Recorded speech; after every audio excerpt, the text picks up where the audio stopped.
അങ്ങാടിയിൽ പ്രവേശിക്കുമ്പോഴുള്ള ദുആ. മൻ ഖാല ഫി സൂഖി, ആരെങ്കിലും അങ്ങാടിയിലേക്ക് മാർക്കറ്റിലേക്ക് പ്രവേശിക്കുന്ന വേളയിൽ ലാ ഇലാഹ ഇല്ലല്ലാഹു വഹ്ദഹു ലാ ശരീക ലഹു ലഹുൽ മുൽക്കു വലഹുൽ ഹംദ് യുഹ്യി വയുമീതു വഹുവ ഹയ്യുൻ ലാ യമൂത് ബിയദിഹിൽ ഖൈർ വഹുവ അലാ കുല്ലി ശൈഇൻ ഖദീർ.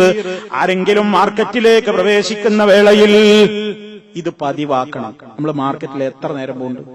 കച്ചവടം ചെയ്യാൻ പോകുന്നുണ്ട്, കസ്റ്റമറായിട്ട് പോകുന്നുണ്ട്, മറ്റു കാര്യങ്ങൾക്ക് പോകുന്നുണ്ട്. മാർക്കറ്റിൽ പോകാത്ത ദിവസങ്ങളും നേരങ്ങളും ഇല്ല. സൂഖിലേക്ക് പ്രവേശിക്കുന്ന വേളയിൽ ലാ ഇലാഹ ഇല്ലല്ലാഹു വഹ്ദഹു ലാ ശരീക ലഹു ലഹുൽ മുൽക്കു വലഹുൽ ഹംദ് യുഹ്യി വയുമീതു വഹുവ ഹയ്യുൻ ലാ യമൂത് ബിയദിഹിൽ ഖൈർ വഹുവ അലാ കുല്ലി ശൈഇൻ ഖദീർ. ആരെങ്കിലും പറഞ്ഞാൽ കതബല്ലാഹു ലഹു അൽഫ ഹസനത്തിൻ, അവൻ അല്ലാഹു 10 ലക്ഷം നന്മ രേഖപ്പെടുത്തും. ചോദ്യം ചെയ്യാ, അത് 10 ലക്ഷം പറയാറുണ്ടോ? പറയില്ലാതെ ആൾക്കാരെ.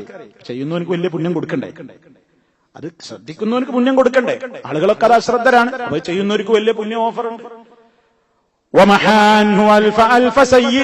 അവനിൽ നിന്ന് 10 ലക്ഷം തിന്മകൾ, ചെറുദോഷങ്ങൾ മായ്ക്കപ്പെടും.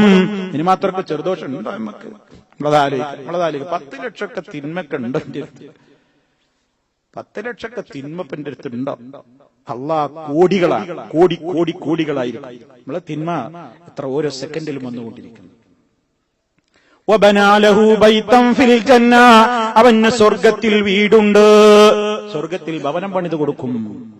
അതുകൊണ്ട് സൂക്കിലേക്ക് പ്രവേശിക്കുമ്പോ നമുക്ക് ദിക്റുണ്ട്. അത് സൂക്ക് എന്ന് പറയുമ്പോ അങ്ങാടിയിലേക്ക് പോകുമ്പോ, സൂപ്പർ മാർക്കറ്റിലേക്ക് കയറുമ്പോ, മാളുകളിലേക്ക് കയറുമ്പോ ഒക്കെ പറയണം. കാരണം ശൈത്താന്റെ വിളയാട്ടമുള്ള കേന്ദ്രങ്ങളിലേക്കാണ് പോകുന്നത്. അള്ളാഹ്ക്ക് ഏറ്റവും ഇഷ്ടമുള്ള സ്ഥലമാണ് പള്ളി, അള്ളാഹ്ക്ക് ഏറ്റവും വെറുപ്പുള്ള സ്ഥലമാണ് സൂക്ക്. സൂക്കിലേക്ക് നിങ്ങൾ അവസാനം പോയിട്ട് പെട്ടെന്ന് പുറത്തു വരണം, പള്ളിയിലേക്ക് നിങ്ങൾ ആദ്യം പോയിട്ട് അവസാനം പുറത്തു വരണം എന്നാണ് ഇസ്ലാം പറഞ്ഞത്. അതിന്റെ പുണ്യത്തിന്റെ വ്യത്യാസമാണ്. വെറുതെ മാർക്കറ്റിൽ പോയി പള്ളിയിലൊരു സുബ്ഹാനല്ലാഹ് എല്ലാം ഇരിക്കുമ്പോഴൊക്കെ മാർക്കറ്റിലേക്ക് ഇറങ്ങണം എന്ന് ഇബ്ലീസ് തോന്നിപ്പിക്കും. നിസ്കാരം കഴിഞ്ഞാൽ ഉടനെ ഓടി, എന്തേ അവിടെ വലിയ കാര്യം അവനെന്തോ ചെയ്യാണ്ട് ഇബ്ലീസ് പള്ളിയിൽ നിന്ന് പുറത്തേക്ക് ഇറങ്ങി. പുറത്തിറങ്ങിയിട്ട് ഇനി എന്താ പണി? മാർക്കറ്റിൽ പോയിട്ട് ഇങ്ങനെ വായിൽ നോക്കി നിൽക്കന്നെ.